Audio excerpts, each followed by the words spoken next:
한 달 남기고 저에게 떨어진 청천벽력 같은 일 때문에 아무것도 할 수가 없었습니다. 왜 하필 나에게 이런 일이 벌어진 걸까? 소문도 왜 하필 그런 소문일까? 그 소문이 그냥 소문이 맞긴 한 걸까? 진짜라면 어쩌지? 별별 생각 때문에 잠을 잘 수도 없었네요. 양가 부모님은 물론이고 친척분들, 지인들, 친구들까지 모두가 제 결혼식이 언제인지 알고 있고 청첩장까지 다 돌린 상태인데 한창 피부 관리하며 예식을 맘 편히 기다려야 할 시기에 남편의 치명적인 소문을 듣게 됐다는 게 믿기지 않았어요. 일단은 진실을 먼저 알아야 했어요. 가장 먼저 떠오르는 사람은 그 사람을 저에게 소개시켜준 주선자 친구였죠. 연락을 해서 만나자고 했죠. 그 친구는 아주 천연덕스럽게 안부 인사를 하더라고요. 한창 결혼 준비하면서 바쁠 때 아니야? 얼마 전에 우리 회사 다녀갔다면서? 외근 중이어가지고 인사도 못했네. 내가 직원들 사이에 떠도는 소문을 하나 들었는데 말이야. 너도 알고 있었어? 뭘? 그 사람이랑 서 과장이랑 연인 관계였다면서? 어? 그런 소문이 있었나? 회사에서 제일 친하다며. 근데 모를 수가 있어? 에이, 서 과장님이랑 김 대리는 그냥 동료일 뿐이야. 그런 소문을 믿어? 그 사람이 시인했어. 둘이 연인 관계 맞대. 5년째 연애 중이래. 나한테 할 말 없어? 그런 사람인 걸 알고 나한테 소개시켜 준 거야? 아니면 진짜로 몰랐어? 그 사람은 너도 이미 알고 있었다고 하던데. 네 입장 듣고 싶어서 만나자고 한 거야. 그 말을 꺼냈더니 친구가 마시던 커피잔을 내려놓더라고요. 무슨 말을 해야 할지 몰라 머리를 굴리고 있는 것 같았어요. 한참 후에 그 친구가 애써 웃으며 말을 꺼내더라고요. 아이, 나도 처음엔 몰랐지. 그 사람의 사생활을 내가 어떻게 알아? 알고 있었잖아. 알면서도 소개시켜준 거잖아. 다혜야, 남자는 원래 그래. 회사 내에서 사회생활 하다 보면 여자랑 엮일 수도 있는 거고 흉흉한 소문이 돌 수도 있는 거야. 하지만 어쨌든 결혼은 너랑 하기로 마음 먹은 거잖아. 그럼 된 거 아니야? 무슨 마음으로 유부녀랑 연애질 중인 놈을 나한테 소개시켜줬어? 우리 친한 사이 아니었어? 지금이 진실을 말할 수 있는 마지막 기회야. 불똥이 너한테까지 튈 수도 있어. 내가 지금 법적인 소송까지 준비하고 있거든. 모든 일의 원흉이 너라는 거 잊지 말았으면 해. 아니, 나는 그냥 김대리가 정신 차리고 새롭게 출발하고 싶다고 하길래 내 카톡 친구들을 쭉 보여줬을 뿐이야. 그러다가 김대리가 네 프로필 사진 보더니 소개시켜달라고 해서 소개시켜준 거고 그게 다야. 그때는 더 이상 서 과장님 안 만나겠다고 했어. 둘이 연인 관계였던 건 맞아. 깊은 사이였던 것도 맞고. 하지만 서 과장님은 유부녀잖아. 그 관계가 오래 지속될 수 없었어. 그냥 한때 스쳐 지나갔던 그런 가벼운 사이였을 뿐이야. 그래서 나도 가볍게 너를 소개시켜준 건데 둘이 결혼까지 하게 될 줄은 몰랐지. 나도 이걸 말을 해야 하나 말아야 하나 고민이 많았는데 모르는 게 약이다 싶어서 결국 말을 못했다 뿐이지 마음속으로는 늘 죄책감 품고 있었어. 하지만 과거일 뿐이잖아. 사람 하나 잘못 만난 과거가 있다고 해서 그 사람 인생 전체가 망하는 건 아니잖아. 한 번 실수한 거야. 그것만 빼고는 성실하고 착하고 밝고 괜찮은 사람이야. 너도 과거에 다른 남자들 만난 적 있잖아. 세상에 과거 없는 사람이 어딨어? 다들 그런 거 모른 척하고 사는 거지. 이제 알겠네. 너 내가 몰락하길 바라는구나. 그래서 일부러 그딴 놈 소개시켜준 거지? 무슨 소리야? 우린 친구잖아. 내가 무슨 이유로 그런 짓을 저지르겠어? 세상에 과거 없는 사람이 어딨냐고? 불륜 저지른 게 범죄지. 과거니? 넌 나한테 범죄자를 소개시켜준 거야. 알아? 나는 그놈보다 네가 더 미워. 맘 같아서는 널 고소하고 싶을 지경이야. 결혼식 올릴 때까지 입 꾹 다물고 있었겠지. 내가 몰락하는 모습 보면서 웃었겠지. 너 원래 그런 애잖아. 남의 불행을 동력 삼아서 그걸 위안 삼아 사는 애잖아. 그렇지 않아. 난 정말로 그런 의도 아니었어. 내가 왜 나쁜 의도를 가지고 주선을 했겠어. 나는 너를 위해서 좋은 사람 소개시켜준 것뿐이야. 김대리의 과거가 문제가 될 줄은 몰랐어. 너도 가벼운 마음으로 남자친구 사귀고 싶어서 소개팅 수락한 거 아니었어? 둘의 문제는 둘이 알아서 해결했으면 좋겠고 난 정말 중간에서 난처해지기 싫어. 친구는 난감한 표정을 지으며 억울하다는 듯 눈물을 그렁이더라고요. 가식적이라고 느껴졌어요. 분리할 때면 언제나 울고불고 난리를 피우던 친구였거든요. 겉과 속이 다르다는 건 알고 있었지만 저를 그런 식으로 엿먹일 줄은 몰랐습니다. 학창시절에 제가 필기한 노트를 빌려줬더니 몰래 카메라로 찍고 있던 그 모습을 봤을 때부터 인연을 끊었어야 했는데 어쩌다 보니 이런 못된 친구와 오랜 시간 인연을 이어왔네요. 그래도 사람은 착하니까 속은 깊은 아이니까 이런저런 이유를 갖다 붙이며 우정을 이어왔던 게 후회가 됐어요. 이성을 잃은 저는 그 친구를 협박하며 서 과장의 가족에 대한 정보를 캐물었어요. 본인이 책임을 뒤집었을 위기에 처한 친구가 술술 불더라고요. 그렇게 저는 서 과장의 남편이 운영하고 있는 회사의 정보에 대해서 알게 됐습니다. 조금의 주저함도 없이 바로 그 회사에 찾아가서 서 과장님의 남편을 찾았어요. 어렵지 않게 그분을 만날 수 있었습니다.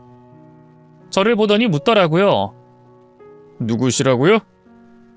저는 서 과장님과 같은 회사 다니는 김대리 와이프 될 사람입니다. 네? 누구라고요? 여쭤보고 싶은 게 있어서 왔어요. 혹시 제 예비 남편과 서 과장님이 5년째 연애 중이라는 사실 알고 계세요?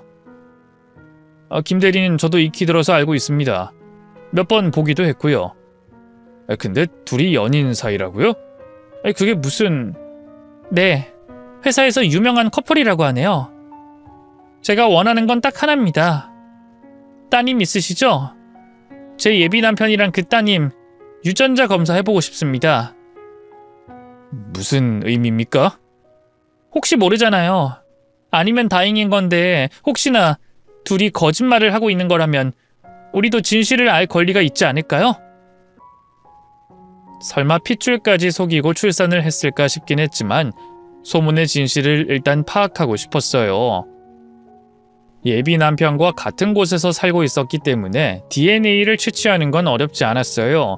문제는 딸의 DNA를 얻는 것이었죠. 그분은 고민을 좀 해보겠다고 하시더니 다음날 바로 연락을 주시더라고요. 그렇게 유전자 검사를 하게 됐고 결과는 놀라웠습니다. 그 딸은 제 예비 남편의 친딸이 맞았던 것이었어요. 제발 아니길 바랬던 결과가 나오니 더 이상 기대를 할 것도 없더라고요. 바로 유전자 검사 결과지를 들고 예비 남편을 찾아갔고 뺨을 때리며 갈라서자고 통보했습니다. 그리고 집으로 가서 바로 짐을 싸고 예식장을 취소하고 지인들에게 연락을 돌렸어요. 친딸까지 있는 놈을 제가 어떻게 남편으로 맞이할 수 있겠어요. 도망치듯 그곳을 빠져나왔죠. 때마침 서 과장님이라는 사람에게 연락이 오더라고요. 한 번만 만나자고 해서 전화로 말하라고 했더니 대뜸 이런 말을 하는 거예요. 내 남편까지 찾아갈 필요는 없지 않았어요? 유전자 검사라니 어떻게 그런 짓을 벌일 수가 있어요? 남의 가정 깨고 그쪽은 편안하게 잠이 와요? 그쪽은 파혼하면 그만이지만 난 이혼이라고요. 모든 걸 안고 조용히 살고 있는 사람 괜히 건드릴 필요는 없지 않았어요? 왜 일을 크게 만들어요? 차라리 나한테 먼저 찾아오지 그랬어요. 내 딸은 무슨 죄예요? 아무것도 모르고 행복하게 살고 있는 내 딸은 뭘 잘못했는데요? 남의 남자아이를 친딸인 양 키우고 있는 그쪽 남편이 불쌍해서요. 그분도 진실을 알아야 하잖아요. 설마 평생 속이려고 했어요? 어쩜 그렇게 뻔뻔하게 살 수가 있죠? 하긴 그런 성향이니까 양심의 가책도 느끼지 않고 불륜을 저질렀겠지. 아직 결혼도 안 했으니 상간녀 소송도 못하겠고 파혼하는 건 억울하고 괜한 복수심에 내 남편 찾아간 거 알아요. 하지만 잘못된 방법이었다는 것만 알아둬요. 남의 가정 깨는 게 얼마나 무거운 책임을 지는 일인지 어디 한번 깨닫길 바래요. 교양 있는 척 깨어있는 척 하느라 고생하시네요. 결국엔 불륜 저지른 쓰레기 인생이면서.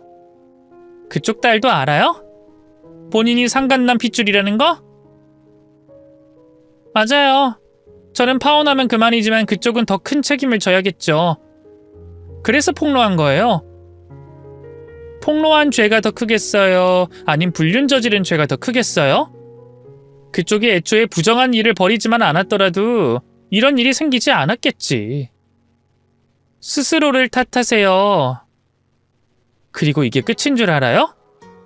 내일 아마 회사 인사팀에서 서 과장님 호출할 거예요.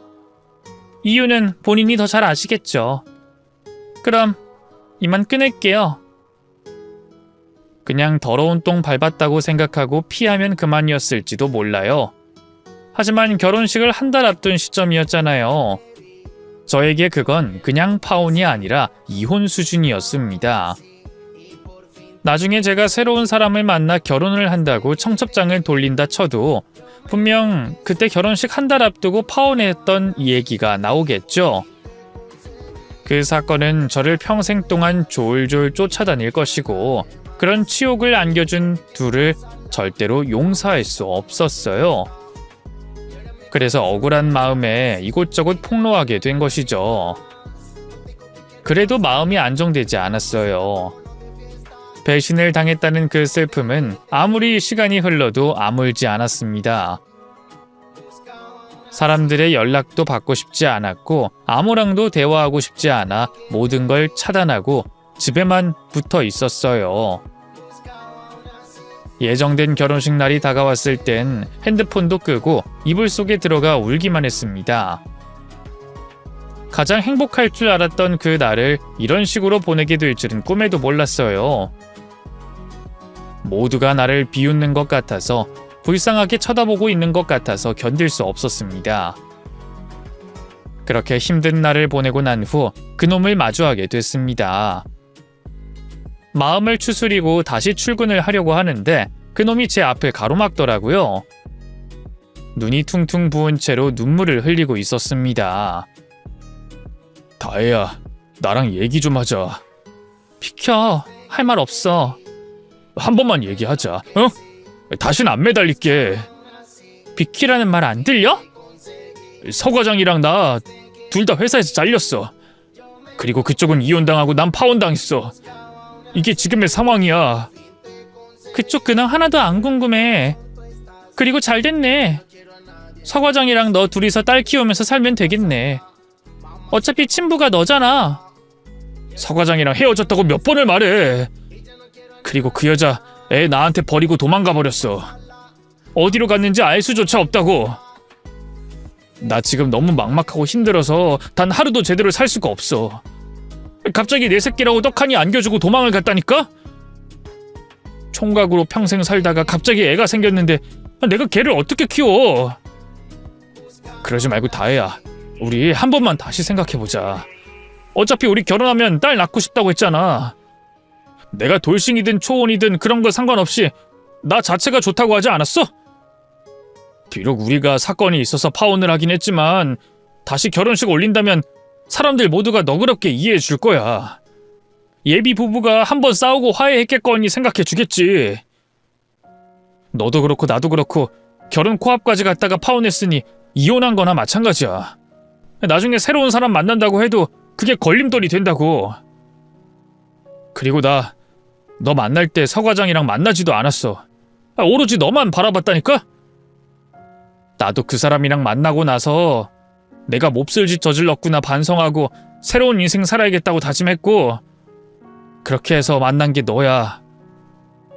사람이 한 번쯤은 실수할 수도 있는 거잖아. 그러니까 네 말은 너랑 서 과장 둘이서 낳은 딸을 나도록 케어해달라고? 지금 식모 구하니? 그딴 말을 듣고 덥석 결혼해줄 미친 여자가 세상에 어딨어? 네 문제가 뭔지 알아? 단 한 번도 나한테 진실되지 못했다는 거야. 날 만났을 때 서과장을 안 만났다고? 웃기지 마. 내가 가지고 있는 증거 네 얼굴에 들이밀기 전에 그 입 닥쳐! 너희는 그냥 멀쩡한 배우자 옆에 두고 니들끼리 스릴 있는 연애를 계속 즐기고 싶었던 거야. 평생 연애하면서 알콩달콩 서로의 곁을 지켜주고 싶었겠지. 그러다가 서로의 배우자가 질리거나 필요가 없어지면 가차없이 버리고 둘이 붙어 먹었겠지. 내 말이 틀려? 그런 거 아니야. 그냥 잠깐 실수였고 제정신이 아니었어. 나를 잘 챙겨주고 따뜻하게 대해주길래 잠깐 호감을 느꼈을 뿐이야. 그리고 그 사람이 임신했다고 말했을 때만 하더라도 뱃속에 있는 애가 내 핏줄인 줄 몰랐어. 나중에 낳고 나서 얘기해주더라. 나도 막막했어. 그쪽 남편이 알게 되면 어쩌나 하루하루 악몽을 꾸는 기분으로 회사를 다녔다고.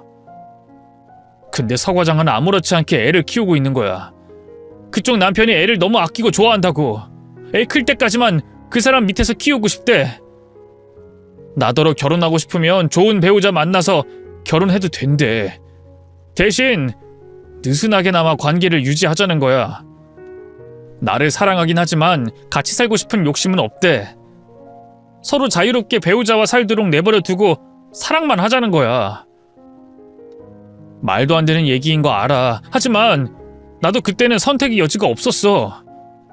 그 사람을 사랑했던 건 사실이지만 유부녀와 어떻게 관계를 이어갈 수 있겠어.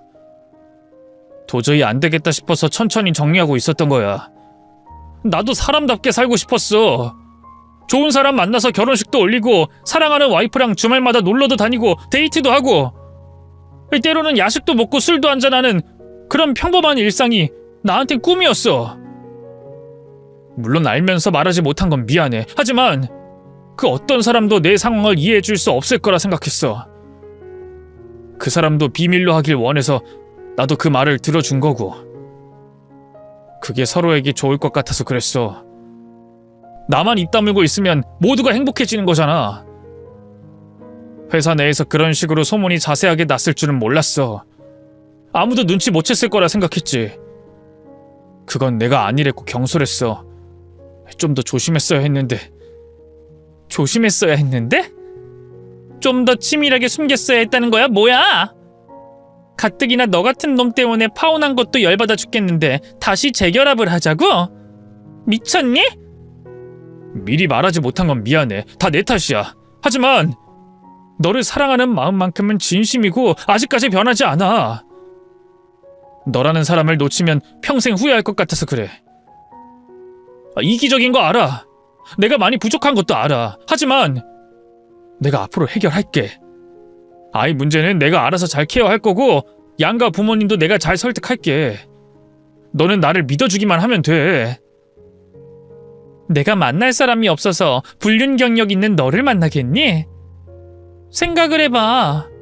일생에 한 번뿐인 결혼을 내가 왜 너랑 해야 되는데? 애 있는 불륜남. 그게 너의 이름표야. 앞으로 여자 만날 땐 네 과거 다 솔직하게 털어놓길 바래. 그리고 우리 정리할 건 정리해야지. 예식장 취소하고 신혼여행 취소하고 이것저것 버린 위약금이 얼마나 드는지 알아? 다 너 때문에 생긴 비용이니까 네가 알아서 처리해. 우리 정말 끝난 거야? 앞으로 정말로 나 안 보고 살 자신 있어? 난 자신 없어. 절대 안 돼. 그놈은 다시 받아달라며 울고불고 매달리더라고요.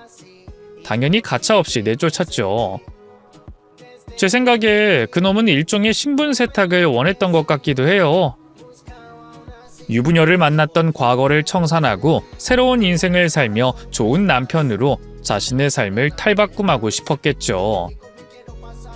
하지만 불륜을 저지른 그 과거를 깨끗이 지우기엔 실패하고 말았네요. 파혼의 아픔이 꽤 오래 가긴 했지만 이혼만 하겠어요?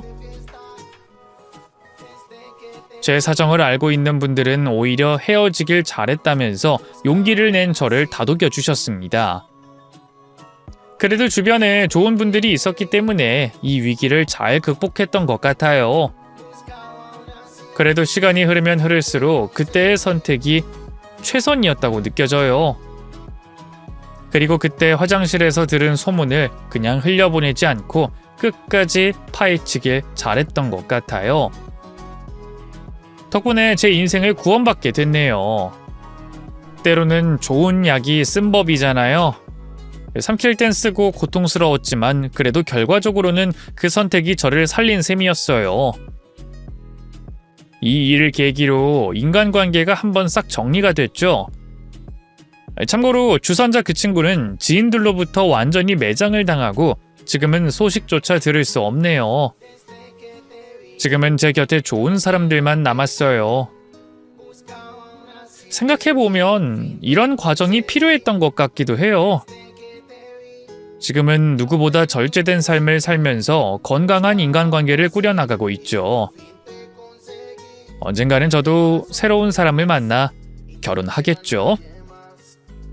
그때 결혼식에는 저를 진심으로 위하고 아껴주는 사람들과 함께하고 싶네요. 제 새로운 출발을 응원해주세요. 많은 사람들의 격려를 받으면 저도 힘이 날 것 같거든요.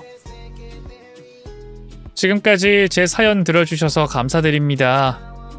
앞으로 저도 씩씩하게 잘 살아보도록 하겠습니다.